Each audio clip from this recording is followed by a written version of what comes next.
please do the honors of praying this morning. Ating alalahanin, nating Panginoon Kristo ay kapiling natin sa araw-araw nating buhay.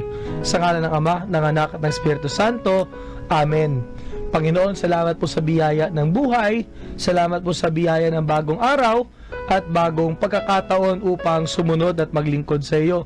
Salamat, Panginoon, din sa biyaya ng bukasyon na hindi lamang para sa mga pari, kundi para sa lahat ng mga mananampalataya.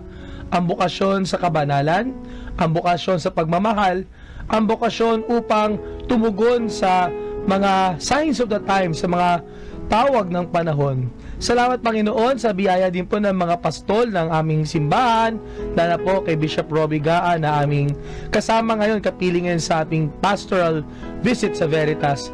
Paspasan niyo po si Bishop Robbie sa kanya pong gawain bilang pastol ng Diocese of Novaliches.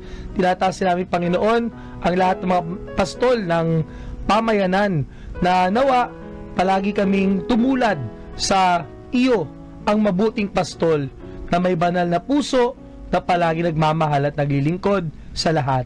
Hindi na ito sa ni Kristo, kasama ng Espiritu Santo, magpasawalang hanggan. Amen. Sa ngalan ng Ama, ng Anak at ng Espiritu Santo. Amen.